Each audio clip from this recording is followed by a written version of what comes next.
All right, we ready? I'm ready. Go for it. I'd already done that, but I know you like to do that.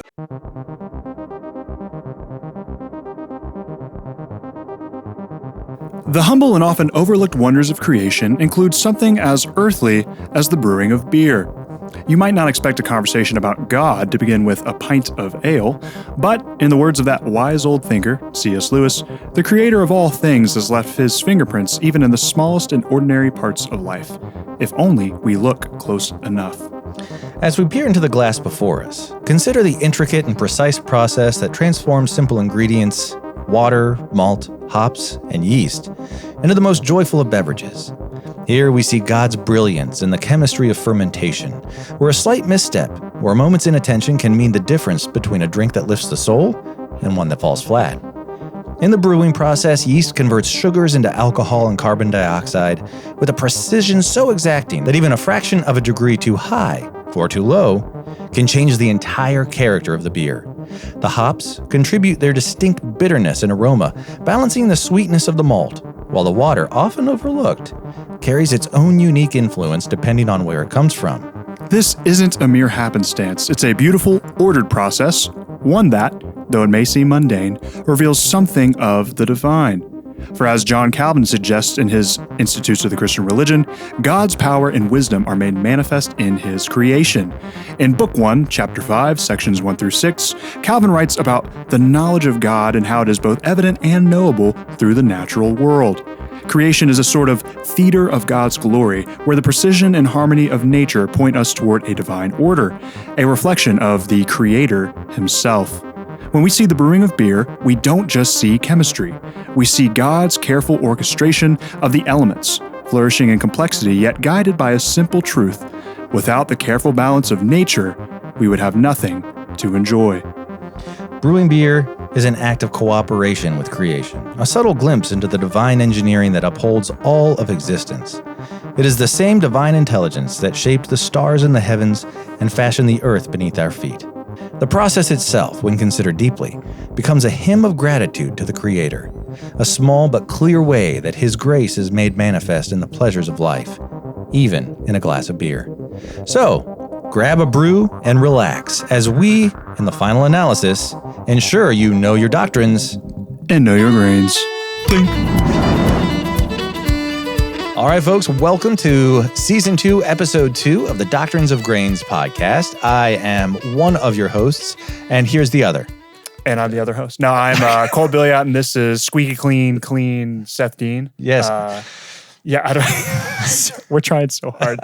Really, really excited about this one, folks. It's going to be different for many reasons. It's historic. I feel a little bit different already, and I'm not sure why. Yeah, folks, if you like the shaggy, like Scooby-Doo look that Seth had the first episode of this season, he's cleaned up. He's actually, now he's got a PhD in theology because he got a haircut and he wears a tie. So apparently, according to Twitter this week, if you went to the most prestigious seminary in the country, then every other opinion's invalid. So all of our jokes are going to be so dated by the time we get this. Yeah, probably. Who knows? But that's typically how it works too. But this really is a historic one, folks. We are going to do our first review of a Trappist beer, which I did not know was a thing till 2 hours ago.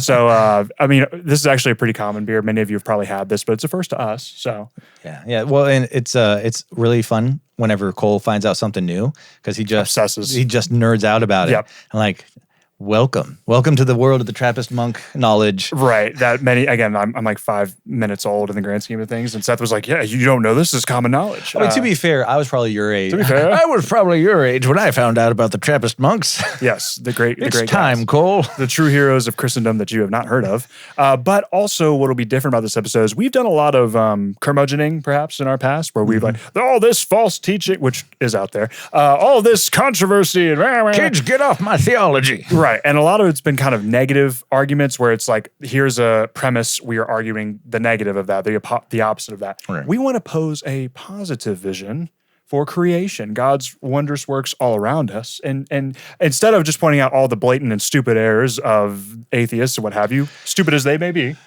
right, very stupid. Creation is something to truly marvel at, have wonder over.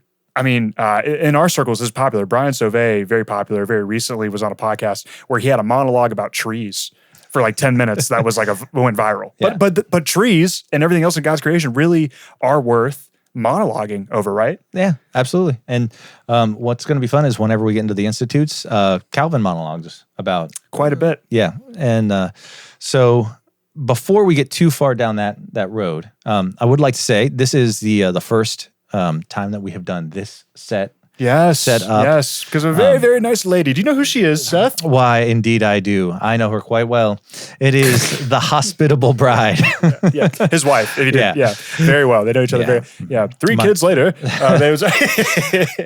So my beautiful wife Cassandra has worked tirelessly to help bring this new podcasting vision to life, and so thank you very much, darling. Love you very much. Great job. She did a great job. Yeah. Great job. We have flirted with the idea many times of having our wives on.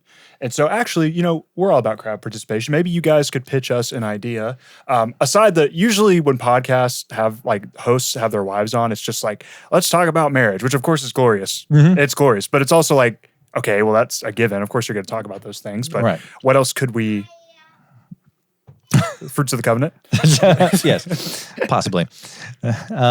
So yeah, if you have any ideas, give us a shout out, and we would be happy to. We'll pick up on that. Can we watch Pokemon again, please? Did you just watch one episode of Bluey? Now you want to watch Pokemon? No. We have to save this.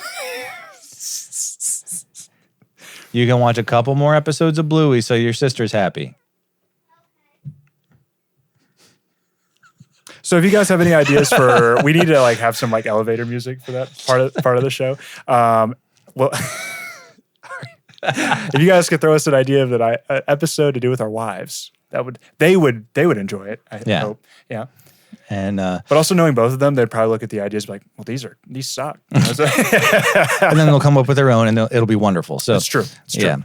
Yeah. But we need your bad ideas in order to start sparking that creative spark in them. Right. Here we go. All right. Let's go on to the grains. Let's do it. All right, here we go. Today we have I felt like such a redneck realizing that you are not supposed to call these triples. I remember I said that to you many times. You'd always give me a funny look, but in your kindness, you didn't. That's okay. I always me. call them Belgian triples. Yes. It's just, yeah. Apparently, it's the same. If someone comes up and orders a croissant, yes. They could be ordering the most hillbilly sandwich in the world, and you go, "Would you like wheat bread or croissant?" Croissant. Oh, I think I'll take that BLT on a croissant. Yeah, that's right. So apparently, it's a tripel. These tripels. Yeah, these. This is what we have from St. Bernardus. Here's a Belgian tripel. Many of you guys have probably had St. Bernardus. I've seen them all my adult life. Mm-hmm. But maybe it was the Catholicism that scared me, like many of you. But it was, but it's a Christian monk. He's a smiling guy. He's a happy guy. Why would we not want to? He's got a tripel. So I picked these up. I was like, Seth, we got to do it. And what I did not know, what he already knew in his many years of advanced wisdom, is that Trappist beers, which a tripel is a kind of Trappist beer. We're going to get into that in a sec. In the chaser, we'll get into that. Oh, dude, these might be the beers of Christendom. Okay, here it comes, folks. But we should crack them open first. Yes, and give them a ring. So that's us cracking them open because we already had to open them before. Do you want to pour? Oh yeah, what am I doing? Okay, all right, one second, folks. Hold on. We are okay. So, Clownfish walks into a bar. Oh wait, here we go. We got the glasses already. Okay, perfect. Here we go. All right, to the king. To the king. All right, so.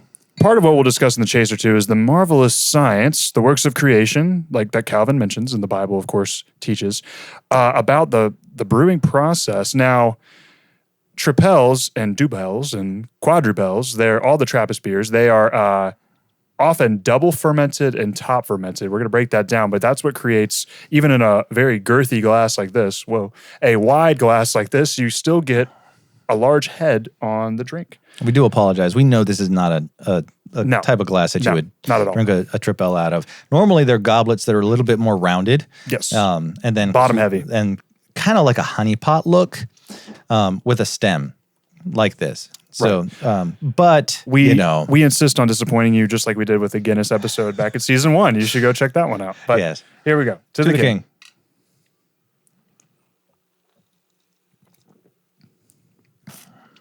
Okay. Well, so immediately I can taste Alfred's Kingdom. Wrong country, but All right, wow. so immediately. I always loved because I've had Tripels before. Mm-hmm. I hadn't had theirs. But one of the things I've always loved is like with a stout, sometimes people can try too hard. I'm all about flavored stouts, right? But then sometimes it's like, we want a blueberry waffle pancake upside down ice cream. And it's like there's too many flavors going on, right? Yeah, just chill out. And somehow it ends up actually tasting bad. Where on the other hand, one of the things I hate about American beers, most of them, is it's just gross. Yeah, like, it's just slop. Yeah, well, and I would say the stereotypical American beer. Right.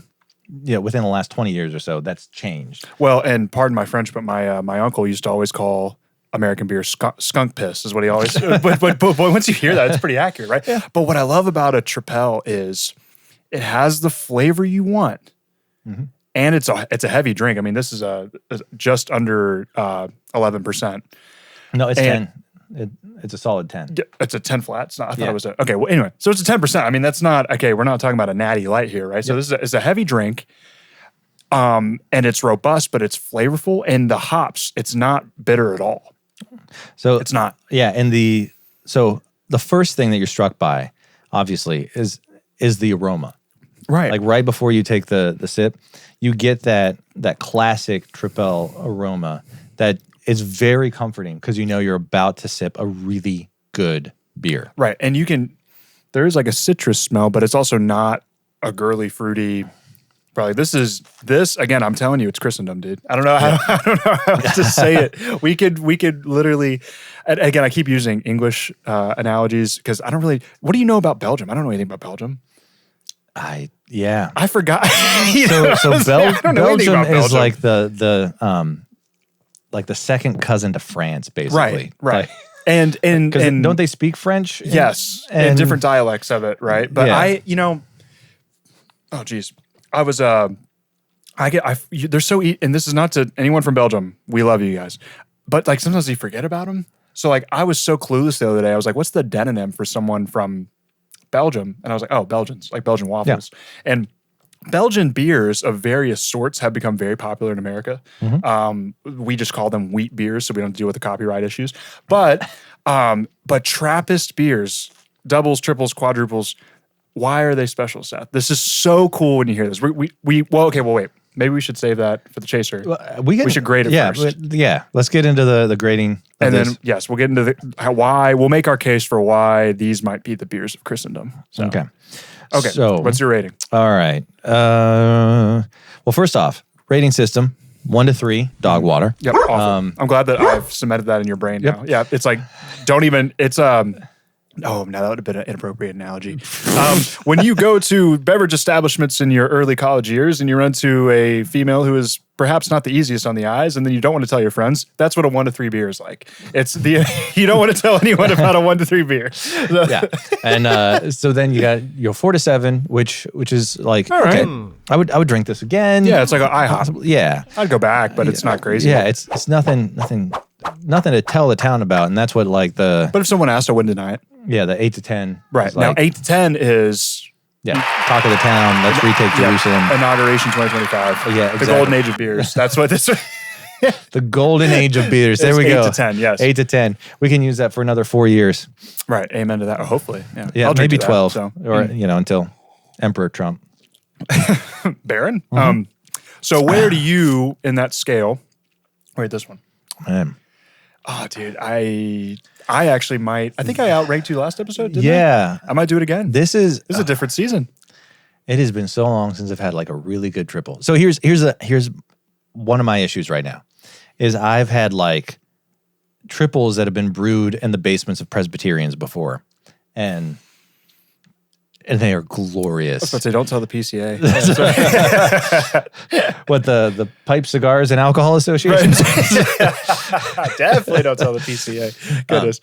So I will say I've actually had homebrewed tripels that are are besides the tie, that's better than this. Oh my! The tie plus what you just said equals you're better than me. But that being said, like if I were to be out and grab a Tripel, St. Bernardus, I would look at you.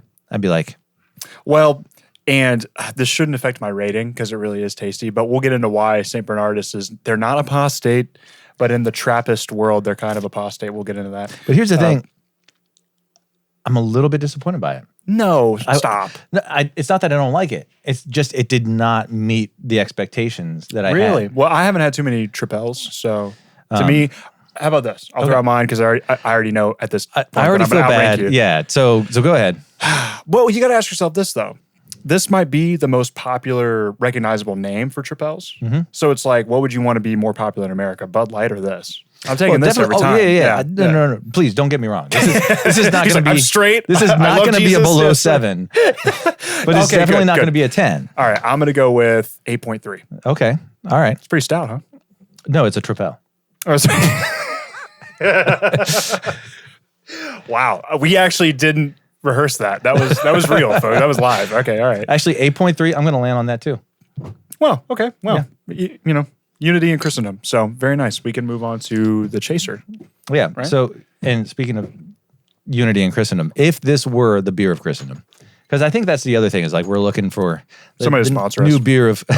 Oh yeah, that too. that. Yeah, sorry. yes, the new beer of Christendom, or somebody who sponsor us and think that they're going to be the new beer of Christendom.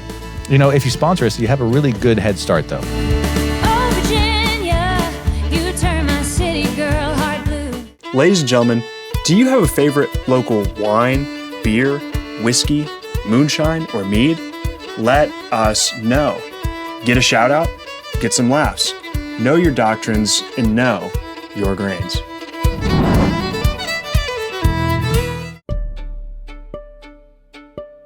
Let's pick up with the chaser. Yep. And the chaser, usually this is where we assert some kind of current issue, cultural conversation. Yep. But the Changing case, things up. Yes, because we're as the cold open demonstrated, we want to focus on actual beer science because it really is a reflection of the meticulous nature of God's creation. How even at the molecular level, right, things are just insane. Like, and that's one of the best arguments for creation is something like irreducible complexity. But even in the brewing process, it's absolutely absurd. Like how the same 4 ingredients can give you literally thousands of different wonderful results. Right. That intrigues me. What also intrigues me stumbling into the Trappist beer world is what is a Trappist beer? So go ahead and tell us what a Trappist beer is and we'll have that discussion.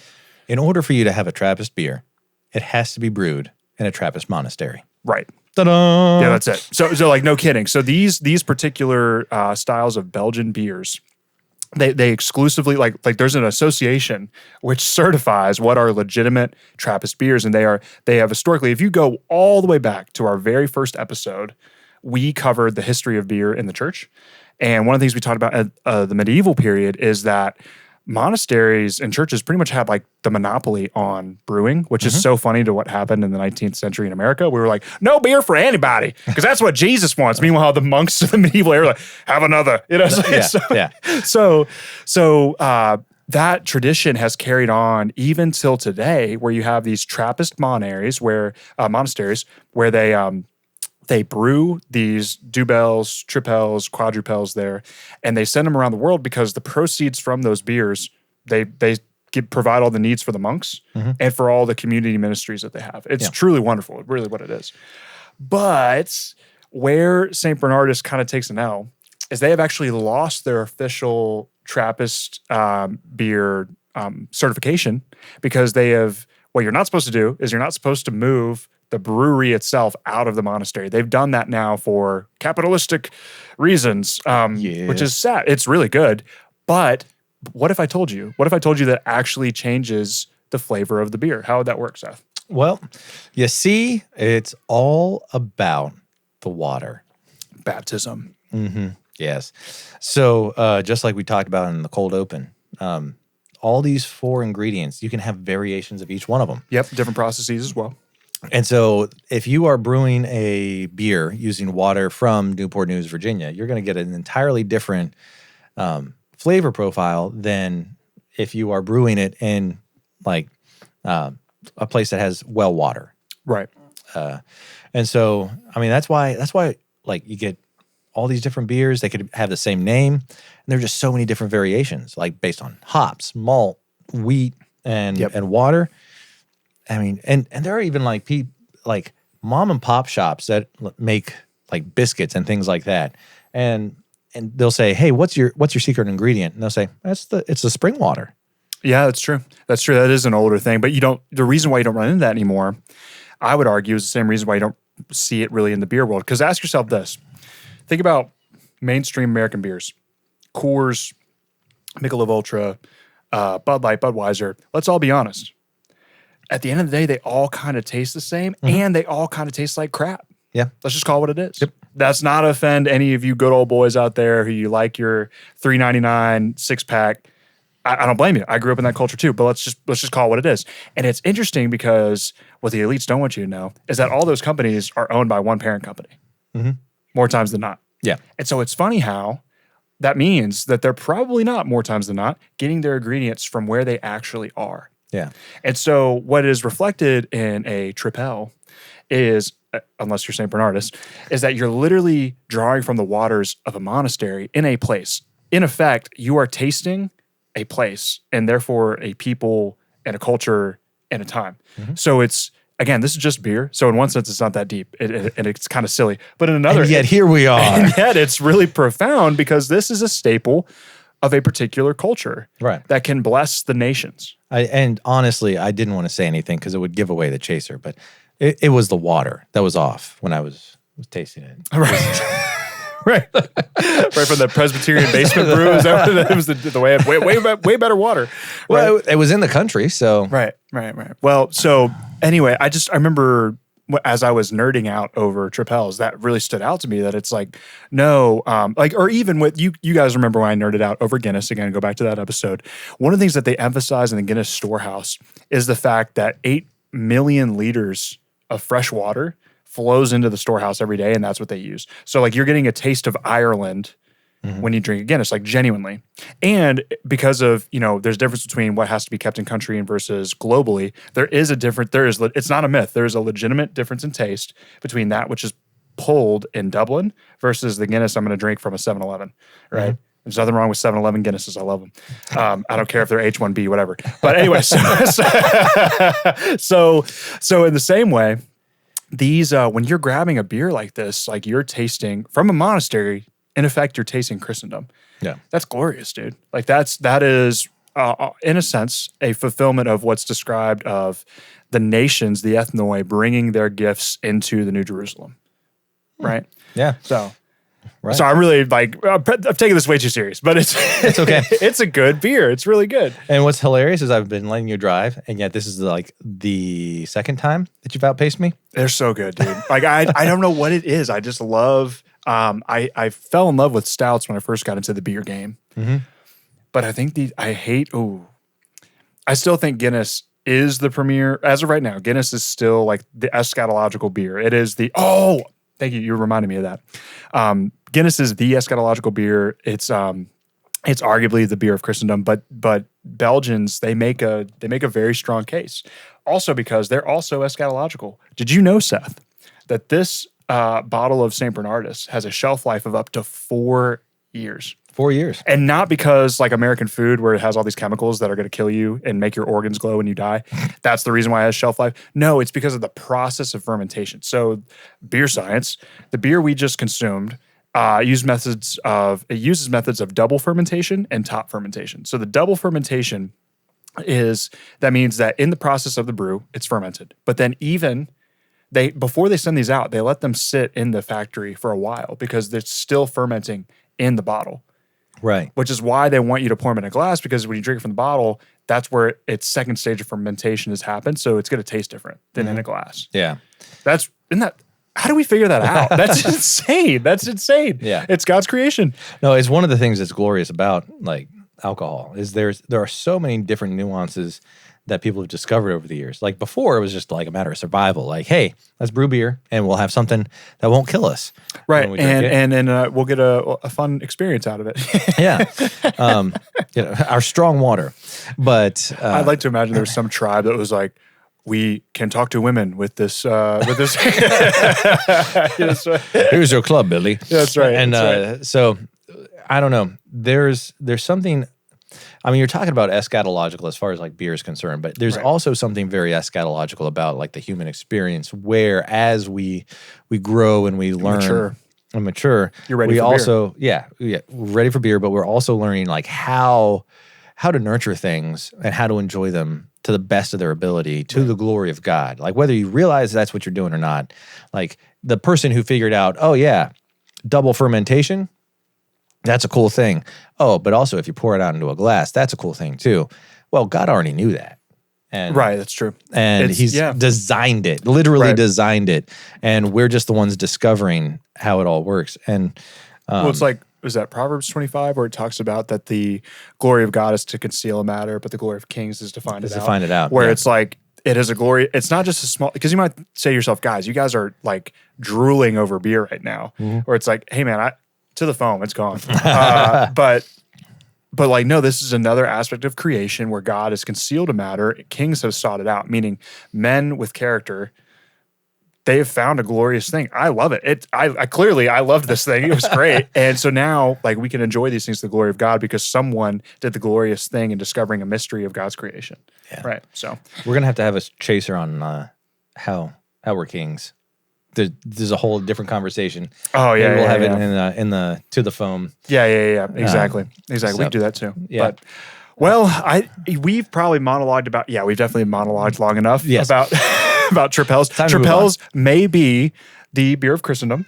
And so for the new Christendom, if you are a company out there, if you're a monastery who is brewing Trappist beers, please find it in your heart to maybe sponsor us. I know we're Protestant. And I've never heard of a Protestant monastery other than the purity culture. But Yeah, a lot of seminaries. right. Ooh. But anyway, but if you would love to sponsor us, we would totally do it because I'm a big fan. We are big fans of your beer. So with that, we should move on to the doctrines. Yep. Sorry. Yeah. Yep.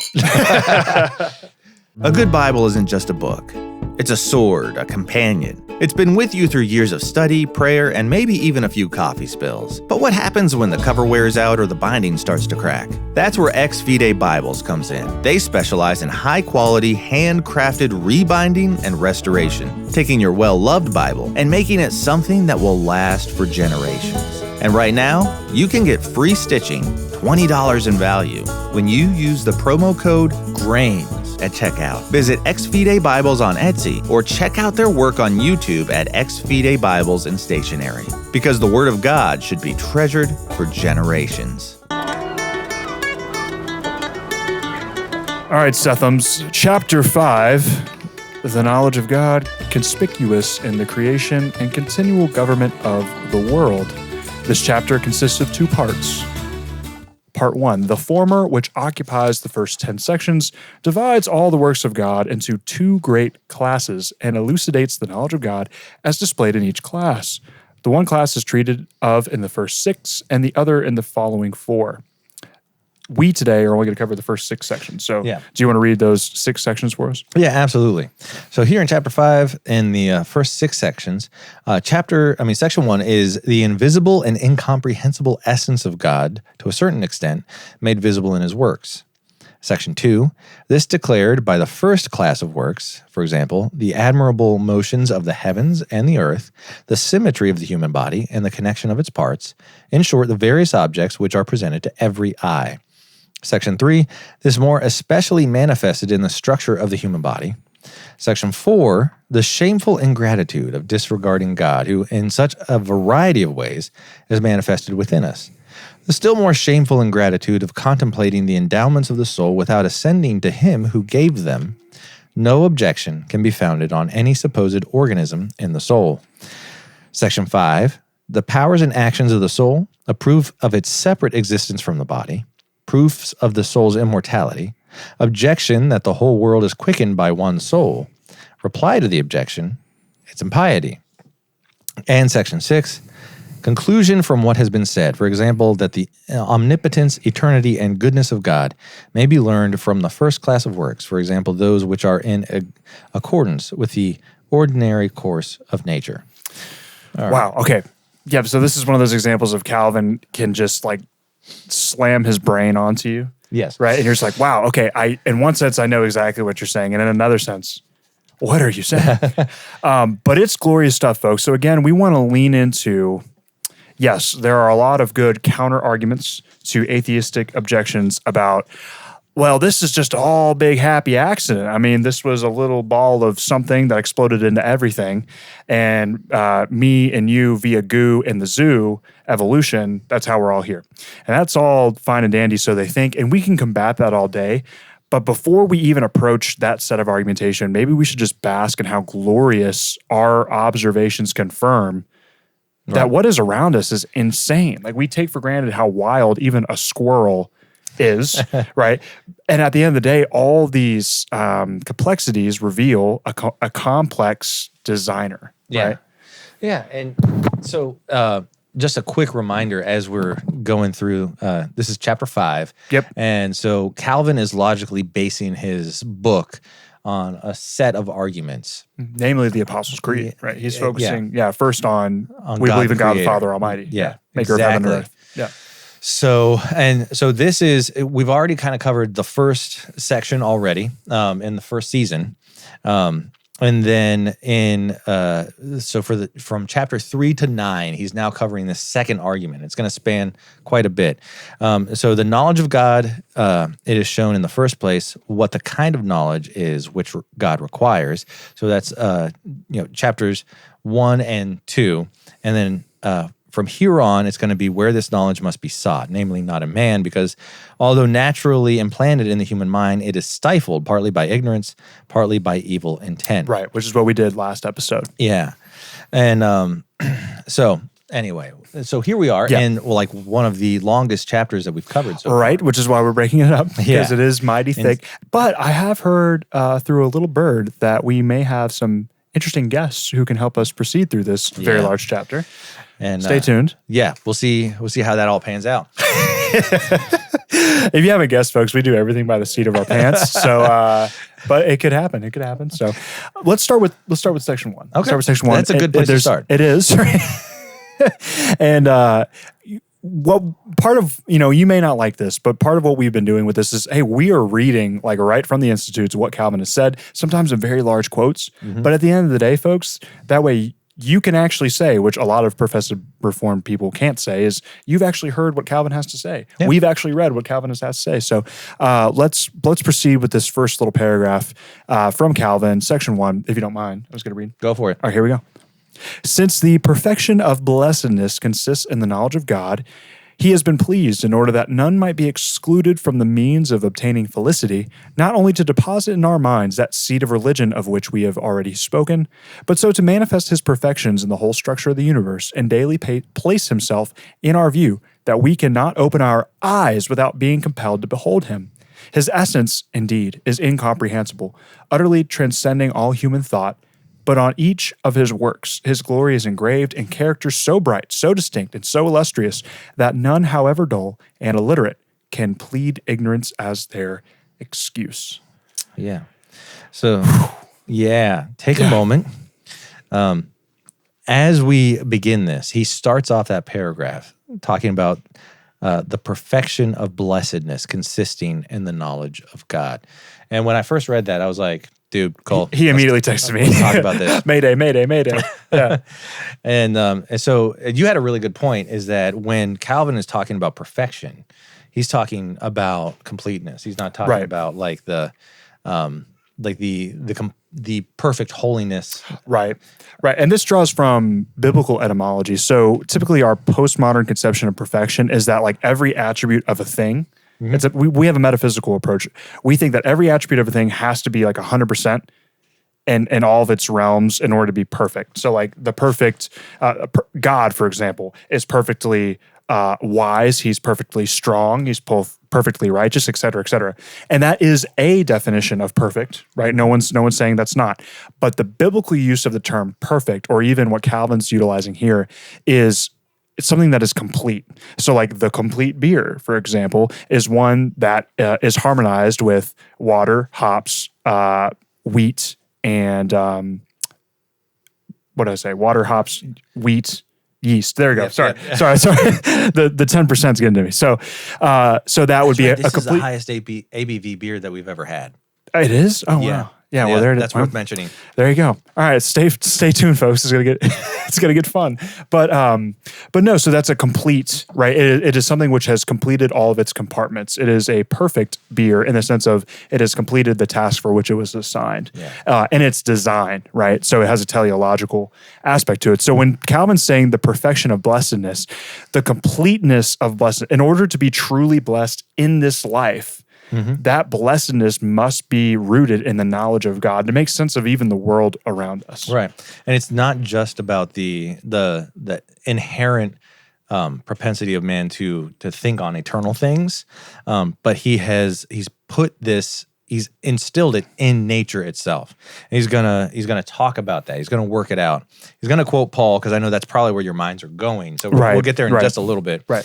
Well, if you don't mind, I wanted to say this. I wanted to focus on his last sentence in this paragraph where he says, his essence indeed is incomprehensible, utterly transcending all human thought. But on each of his works, his glory is engraved in characters so bright, so distinct, and so illustrious that none, however dull and illiterate, can plead ignorance as their excuse. Yeah. Now, Calvin's point in the last chapter talked about how we look at all these things and we immediately run to an idol because we acknowledge they're divine, but we would prefer a divine in our own image. And so I want you in your mind right now to close your eyes, right? Close your eyes and think about the most beautiful natural landscape you've ever seen, like you've ever physically seen. So for me, the top two, don't say your wife, the top two that come to mind for me, I was able to see the cliffs of Moher in Ireland, and I was able to see Sugarloaf Mountain in Arkansas. And I'll never forget, like, standing on Sugarloaf Mountain. It's a mountain island in the middle of a lake in Arkansas. And from it, you can see for tens of miles, maybe hundreds of miles, and you're in the center of this lake. And you're on a mountain. It's glorious. There's just nothing like it. And it's hard to describe, but like even atheists in that moment, when they look at the most beautiful things in creation, they have to admit it's gorgeous. I mean, think about how many atheistic environmentalists there are out there, right? So they acknowledge that there's this objective beauty that is, I mean, it strikes wonder and awe, but they ascribe it to nothing. Right. So the thing is, they've still made nothing a god. In other words, they're saying, oh, well, we're so grateful that this has just come by chance. Right. So they know that there's something in them that needs to feel grateful for this, but they're placing it on, like in Athens, the altar of an unknown god. Yeah. Where what we are saying, like Paul, is like, no. This is all from the one true, the Grand Canyon, right? Yeah. This is all from the one true God, and look how marvelous it is. And he's done that even in your body, right? Which is crazy. And so what Calvin's going to do now is, in this very next sentence, is something that is absolutely glorious and illustrious. Like, so he says, hence, with perfect truth, the psalmist exclaims, he covereth himself with light as with a garment, Psalm 104:2, as if he had said that God for the first time was arrayed in visible attire, when in the creation of the world he displayed those glorious banners on which, to whatever side we turn, we behold his perfections visibly portrayed. So what Calvin is saying is that literally, God, who is invisible for the first time, is visible in a way when he creates, when he created light. Let there be light. And then suddenly you could behold. That's really deep. Yeah. You could behold the glory of God. Yeah. Which is insane. Yeah. And he goes on to talk about how the psalmist describes creation as God's palace. Like he lays his beams in the waters, he pitches his tents in the heavens. And so all of these things are visible signs of the glory of God. So, I mean, it's almost like, you know, if man had just a soul and was clothed with flesh.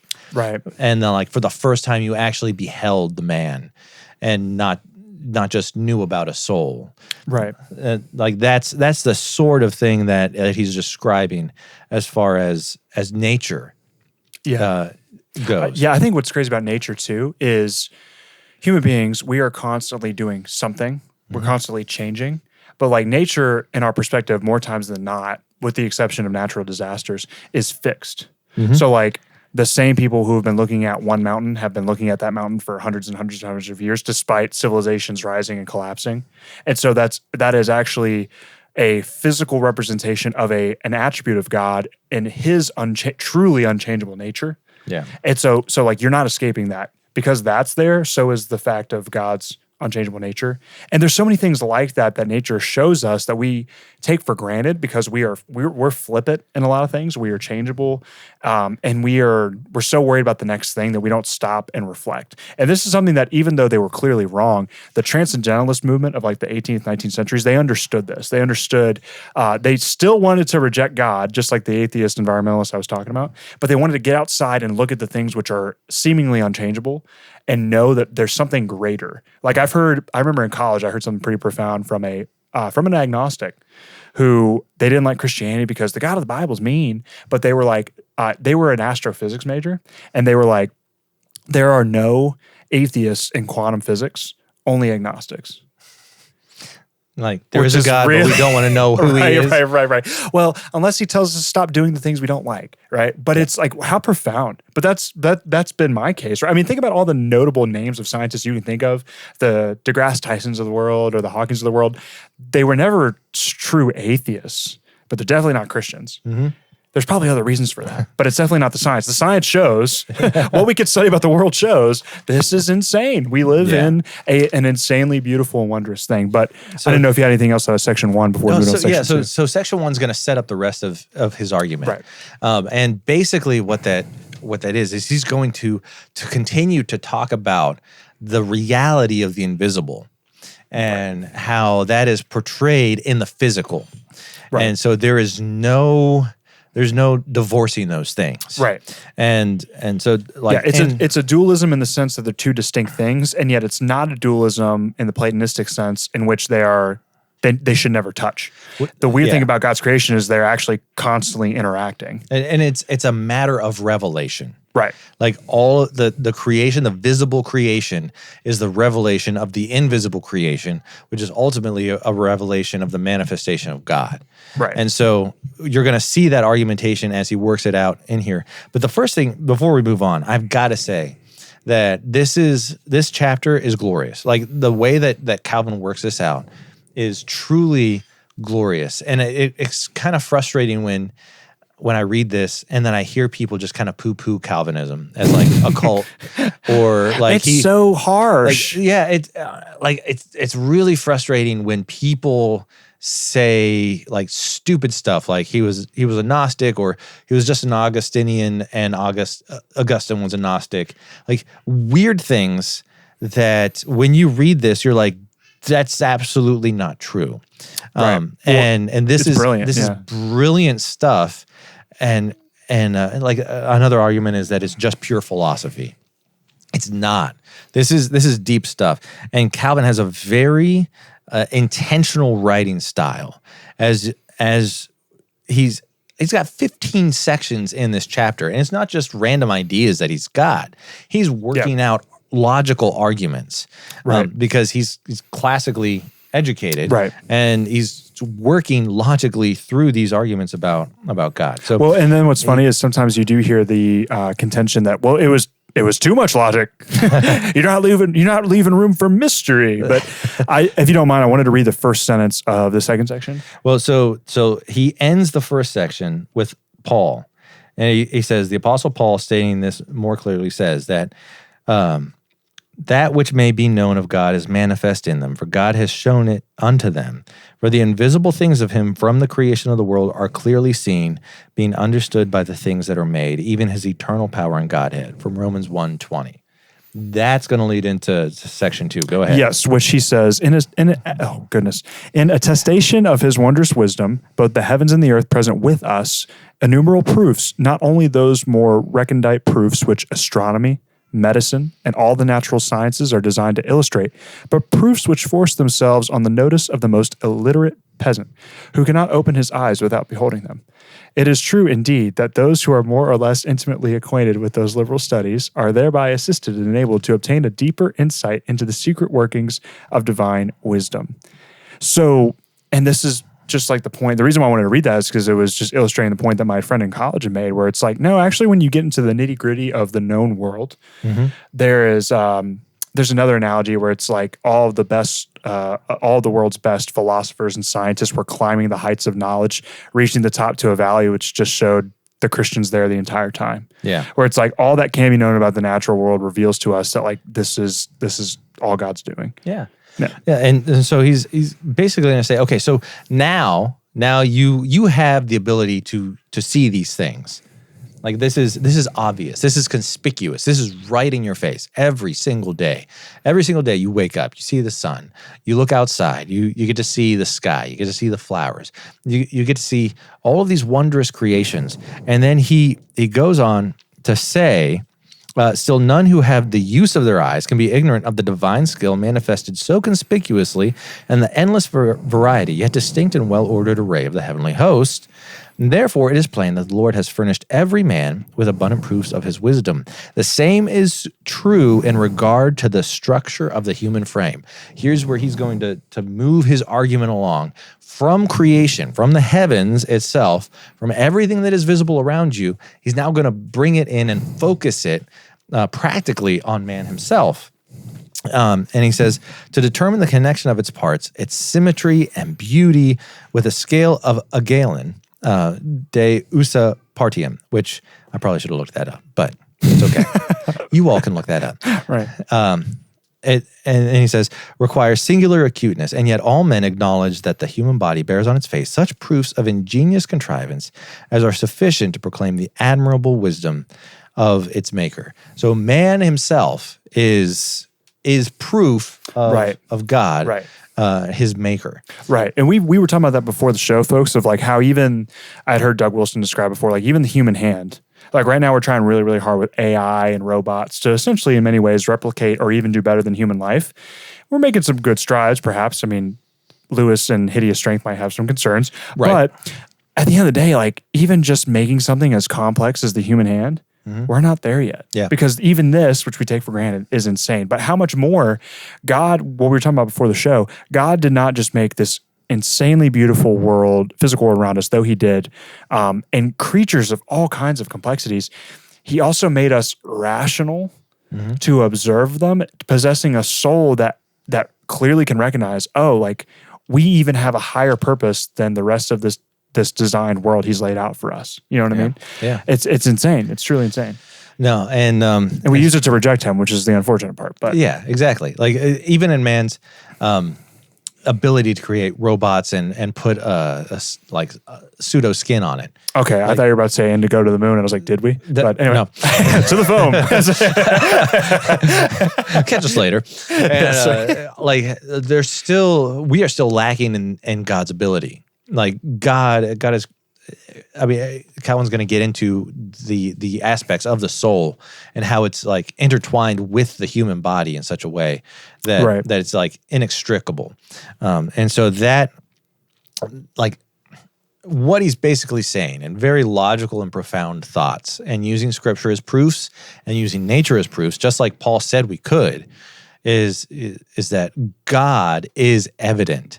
Like, remember, we're talking about the knowledge of God, and this is the knowledge of God conspicuous in the creation and continual government of the world. And that'll bring us to section 3. Yeah, I was going to say, because we got to keep on moving. Hold on 1 second. We're going to stop because I'm getting a battery warning. Womp womp. Hey there, coffee lovers. You know we're all about bold flavors and even bolder convictions here at Doctrines of Grains. That's why we're proud to partner with 7 Weeks Coffee, where every sip fuels a culture of life. 7 Weeks Coffee isn't just about top-tier ethically sourced beans. Every purchase directly supports pro-life pregnancy centers, providing resources and care to mothers in need. That means your morning brew does more than wake you up. It makes a real difference. And because we know you love great coffee with a great cause, we've got an exclusive deal for you. Use promo code GRAINS at checkout for 10% off your order. So grab a bag, fuel your day, and stand for life, 1 cup at a time. Visit 7weekscoffee.com to get started, and don't forget, promo code GRAINS saves you 10% on your order. Now, let's get back to the show. The third section.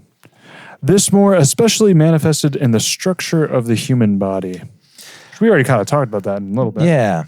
And so, I mean, Paul talks about this, not Paul, but Calvin talks about this in terms of Paul. We've done that regularly on this show, actually. Somebody's going to be concerned. Yeah, they're going to be like, he's equating right, Calvin with right. inspired scripture. Right. No. Well, apparently, according to this week, citing 1 Timothy 5:8, well, those aren't the words of Jesus. Right, yeah. Crazy. Anyway. And don't worry, in 10 years' time, we'll retake Christendom, and these people will be like, oh, Right. yeah, you guys were right. You know, life is better now that we actually love the people that God's put in our actual lives. So, anyway. So Calvin starts off talking about, hence certain of the philosophers have not improperly called man a microcosm, a miniature world, in other words. So see what he's done? He's now pivoted from creation as a whole, man specifically, and now he's tying the idea of man specifically as a microcosm, a miniature world. Right. As being a rare specimen of divine power, wisdom, and goodness, and containing within himself wonders sufficient to occupy our minds if we are willing to employ them. Paul, accordingly, after reminding the Athenians, and this is in Acts 17:27, that they might feel after God and find him. Immediately he adds that he is not far from every one of us. Every man having within himself undoubted evidence of the heavenly grace by which he lives and moves and has his being. So, without completely reading through this entire section, which is tempting because it's. I was just skimming through it again. It's a fascinating section. What he's emphasizing, though, is again, it is manifest that man is inherently different. Anyone who tries to fool you, like, well, we're just like the animals. Yeah, they're idiots. I'm sorry. There's just no other way to say it, folks. They are, because I don't see anteaters worried about their 401k. Right. But not only that, like the faculties, which would be like a classical way of saying it, the faculties that God has given us. We know it. We are different than the beasts of the earth, namely that we would be after him. We are made in the image of God, the imago Dei, right? Like we are made to take dominion in the same way God has established dominion over the rest of the universe, right? Like, so and it's made evident who we are. What's wonderful about this is that he takes this concept, and so if we're taking a little bit longer this episode, it's because this is really awesome. This is really important. Like this is what we do for our episodes, so we don't want to like skimp over it too bad. But he takes this concept of man as a miniature world, and he uses Psalm 8:2 and 4. Out of the mouths of babes and suckling, thou hast ordained strength. Keep reading. Yeah, he thus declares not only that the human race is a bright mirror of the Creator's works, but that infants hanging on their mother's breasts have tongues eloquent enough to proclaim his glory without the aid of other orators. Take that, Baptists. Yeah. That's right. Yeah, and so what's glorious about this is that now he's taken this wide cosmos, like the wide cosmos, and said, you can see the stars, you can see the sun, you can see the sky, you can see all these beautiful things. Now, man is a miniature world. And what's even more miniature than man is his infants. And infants proclaim the glory of God. And not only does their existence proclaim the glory of God, but God has created them with the strength and ability to proclaim the glories of God. The cries of the covenant, man. When they're crying in the middle of the service, say a prayer, say amen. You know, actually, there's so many wins recently. There was a baby crying in one of the Senate confirmation hearings, and Senator Hawley, or maybe it was Tom Cotton, had made a reference about it. And one of the other senators, I don't know who, because they didn't show his name on C-SPAN, was like, yeah, just like in church, when they cry, it's a blessing. I was like, wow, we're so winning, dude. We are winning. Anyway. What's going on? Dude, what's going on, man? It's crazy. But then he does the brilliant thing. Instead of just like burrowing into scripture, he actually decides to talk about how ancient philosophers who were Gentiles and pagans, they picked up on this. Right, which would, get him banned from certain conferences in the evangelical world today. But what he's doing is he's actually using he's taking Paul's lead. Paul's logic in Acts 17, yeah. And so Paul quotes Aratus in Acts 17 when he says, we are his offspring. And so Aratus obviously did not know God the Father, but they recognize the Godhead as a fatherly God. And so that's in their mindset, they're applying this kind of logic to these situations. And he says something that really, this is going to drive home this is really going to hit home for all of you who are like Jordan Peterson fans. Because this is something that, unfortunately, Jordan Peterson, who's not an avowed Christian, although he's so close. He's so Yeah. close to the kingdom of God. But this is what really made him famous, is he started talking about this kind of stuff that many Christians have been talking about for Centuries. is about like the need for a father. And so Calvin, he says, no one indeed will voluntarily and willingly devote himself to the service of God unless he has previously tasted his paternal love and been thereby allured to love and reverence him. Oh, dude, it's so cool that you just said that, because you have to understand, folks, like feminism, for example, it's not just men being upset that women get to do all these cool things now and like as if we're envious of different positions, whatever. No. Like it's when we say it's a rejection of God, Yeah. it's because the paternal nature of God the Father. It's a rejection of that. It's a rejection of the created order, but also he who ordered it. So it's not like when you hear like everyone likes to point to the crazies of the world, like the Westboro Baptists of like, feminism's wicked and it rejects God. It's like, no, but they're right. Like it actually, like, I don't care. You can chalk it up to radicalism all you want, but like it's a biblical premise to say that feminism and things like it they're a legitimate rejection of God because of his paternal nature over the world. And he has explicitly said so. Like this isn't conjecture. It's not implication. He said, like Christ has said, to know the Son, man, is to know the Father, man, right? So there's a paternal nature to the ordered universe. And until men submit to that, like the glories which they are seeking to understand will not be made known to them. Because it's a fundamental aspect of reality. Yeah, and so you do realize what a lot of feminists have turned to. They've turned to witchcraft. Yep. And so The mother aspect. Yeah, the maternal. mother Gaia. God. Yeah. And so you'll hear these phrases, just think, hey, you're just crazy. But really it's a satanic twist on this absolute truth, is that you need to know the Father. And so just saying the Mother Earth or Mother Gaia or whatever. It's a demon. Yeah. It's a demon. Yeah. Spoiler alert. Haunted Cosmos enters the chat. You will not get to God. You will not get to God the Father. Because creation has been designed so that you will be drawn to his paternal love. And to his true Godhead. And then that is what's going to allure you. That's what's going to have you fear and love him and respect him. It's almost like feminism, good transition. It's a kind of ingratitude. Yeah. And so that's funny enough. It's like Calvin anticipated. That's what his next section is about, is how even when man, by philosophy, like the pagans, comes to this realization of the nature of the world, we go, look at that. Anyway, which is a form of ingratitude, which he goes and describes in the fourth section, saying, though they have in their own persons a factory where innumerable operations of God are carried on, and a magazine stored with treasures of inestimable value, instead of bursting forth in his praise, as they are bound to do, they, on the contrary, are more inflated and swelled with pride. Enlightened by our own intelligence, aren't we? Very much so. That's tough. Yeah, and so it's basically like the whole deal where it's like, you look out and you see the wonderful bounty that God has given you. Yep. And then you ascribe that to nature itself rather than ascribing it to God.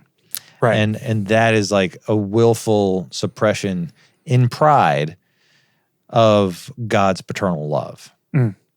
So when you hear somebody say, "Oh, yes, look what the earth has given us." Well, no. Look what God has given us. Right. Or to get incredibly practical, I remember one time I was watching a debate with evidentialist, apologist Frank Turek with some atheists. I don't know who the atheist was. And the atheist was like, well, if your God's so great, why couldn't he have gotten slavery right? And he was talking about the Bible. Now, granted, funny enough, there are certain pastors who are taking fire for this right now of what the Bible has to say about that issue. But the point is, if you're beginning any argument, not just that one, with a premise that God could be wrong, well, of course, because now you have created a parallel sense of morality, you're going to say, see, your God does not fit my stance of morality. But it's like, interesting, is your stance of morality objective? Right. Well, no, people can, have their own little standards. Then it means nothing. But if there is a sense if there is an objective morality, and of course God is the one who's originated it, then no, your premise cannot begin with God can be wrong. In fact, it's the opposite. Your premise must begin with God cannot be wrong. So if I'm going to understand any issue, whether it be what the Bible has to say about slavery or marriage or whatever, obviously a premise of that should be God cannot be wrong. Therefore, if I have a problem with the conclusion, I need to change something about me. I'm not going to change the text. Yeah. But we are too prideful for that, as Calvin has suggested, that, well, if I don't agree with what God has to say, then he must not be God. In fact, he might be among many gods, or maybe I'm a god, but he clearly can't be right because I don't agree with him. It's like, actually, no, you the responsibility is on you to agree with him. Yeah. You see what I mean? Yeah. Does that make sense? Yeah, Yeah. it makes sense. Yeah.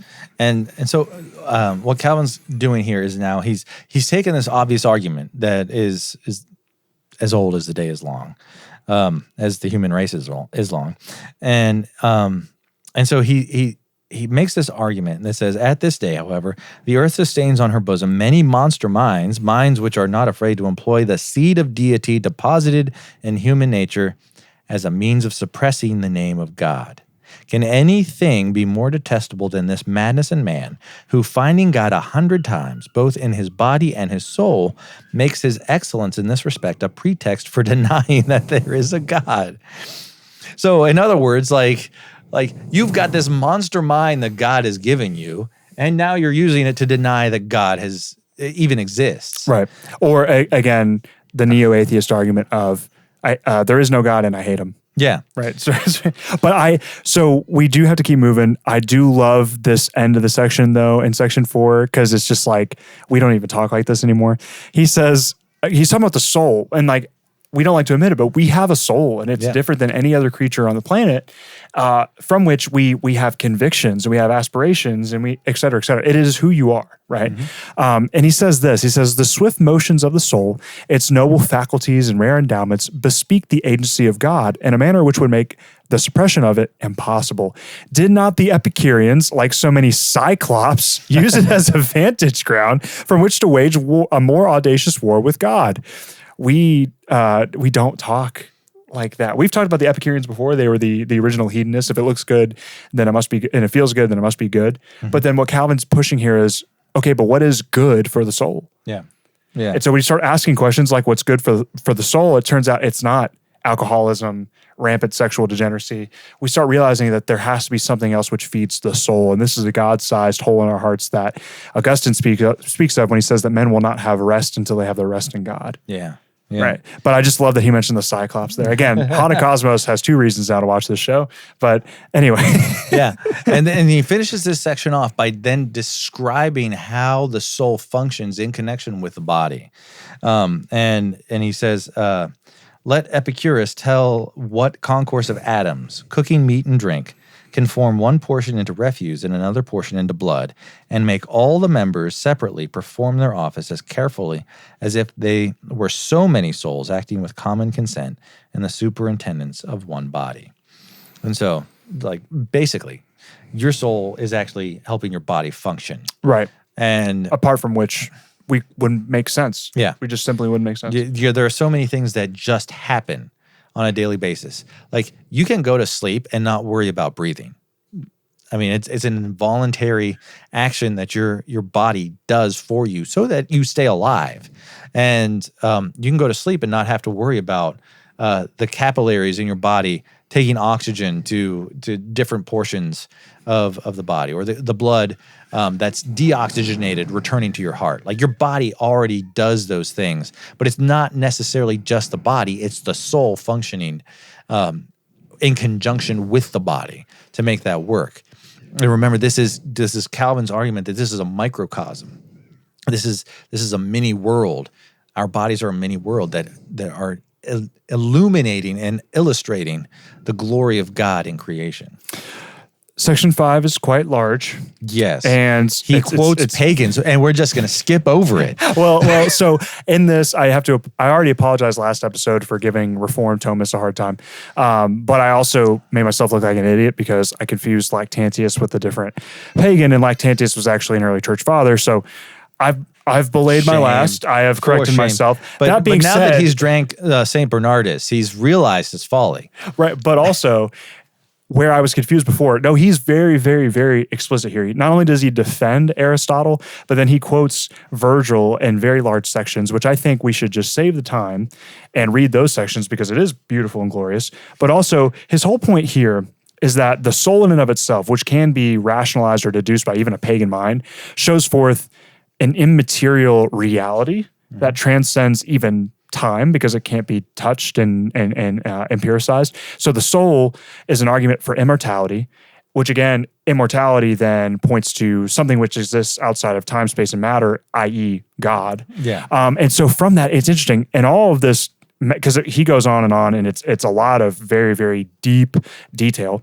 But he then, to like celebrate it, quotes Virgil, which would make a lot of evangelicals comfortable. But let's read that. And special shout out to the Be Regenerated guys, Tate Taylor and the boys. I know they're doing a book study on the Aeneid right now. So they are reading this. So it's kind of cool. We're basically in your brotherhood. But anyway, let's read Calvin quoting Virgil. Is that good with you? Yeah, I can do that. Here we go. Or you want to do it? Go for it. You do the first one, I'll do the second one.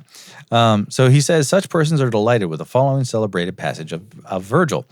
Know first that heaven and earth's compacted frame, and flowing waters and the starry flame, and both the radiant lights, one common soul, inspires and feeds, and animates the whole.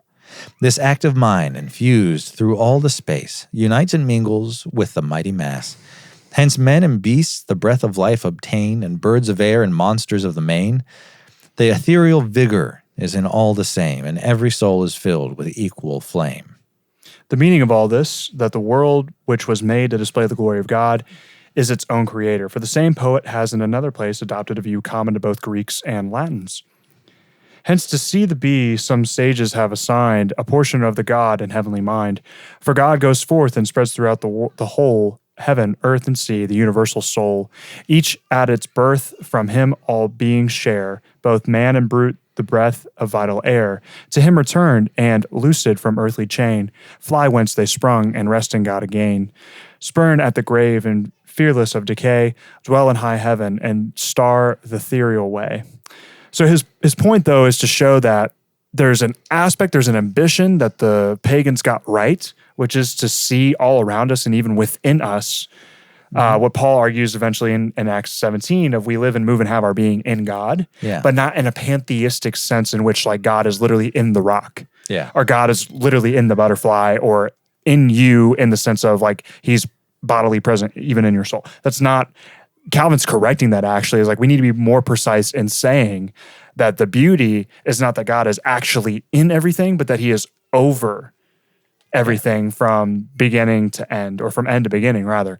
And he is distinct from his creation, and yet he, unlike the deist conception of like the divine clockmaker, right? Like, no, he actively participates and has care for, fatherly care for his creation. And so he's going to use that as a springboard. Like, first, he uses it as a proof of his previous argumentation, and then uses it as a springboard to get into section 6, where he begins by saying, let each of us, therefore, in contemplating his own nature, remember that there is one God who governs all natures, and in governing wishes us to have respect to himself, to make him the object of our faith, worship, and adoration. So, no, keep reading. It's such a good sentence. Nothing indeed can be more preposterous than to enjoy those noble endowments which bespeak the divine presence within us, and to neglect him who of his own good pleasure bestows them upon us. So, in other words, you've got all of the glory of creation, which is evident of God himself. But not only that, you have the individual aspect of your human frame and the workings of your soul alongside that human frame. And not only that, you have had pagan idolaters who recognize this truth in nature itself and have written glorious poetry about it. And now he's saying, contemplate in your own nature, see these things around you, and then put two and two together. Right. Like there is a God in heaven. He made you. He takes care of you. And all things that you do must be done to the glory of God. Right. And to be able to experience joy in a way that's not merely material, because what empiricism did in the 18th, 19th, and eventually 20th centuries was we as man were saying, well, we can empiricize everything. We can figure it out. We can figure out the ins and outs, the numbers of why things, the chemicals that explain why we act the way that we do. And yet what we found was we were unsatisfied with that answer, which is why we have now delved into postmodernity. And actually now we're at a point where we reject actual empirical science, where we don't know what a woman is. And it's like all these things, because we're not intellectually we're satisfied with the quote unquote empirical, but spiritually we're void of it. And so that's when he talks about how then we look at the good things which he's given around us.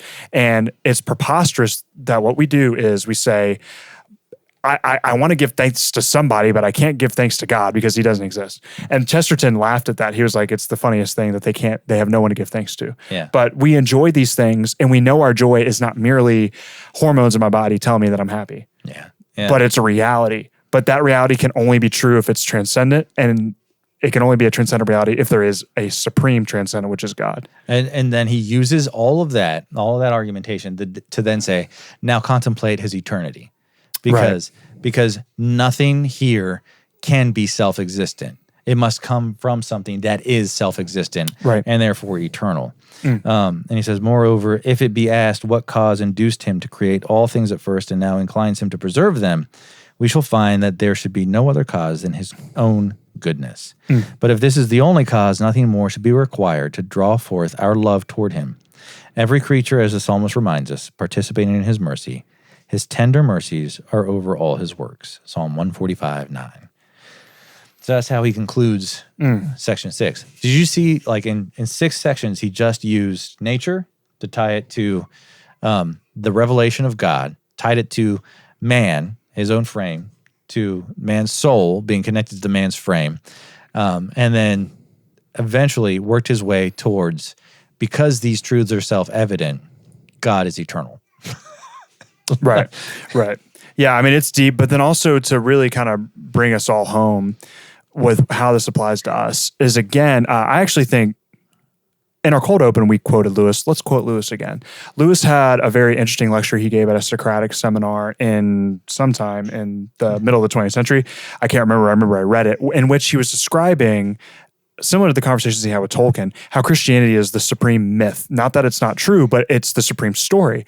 But what he did acknowledge is Christians were starting to tell very bad stories. Yeah. We were getting very weak at it, as opposed to the atheist paradigm was starting to become very convincing from a narrative. He's like, look at the humble amoeba that basically defies all the odds to rise to the top of the food chain and govern the world. He's like, wow, that's actually a noble story. There's risk, there's challenge, there's intrigue, there's romance, there's defying the odds. He's like, the story of Scripture is far better, and we know it. Yeah. We just have to be able to tell it.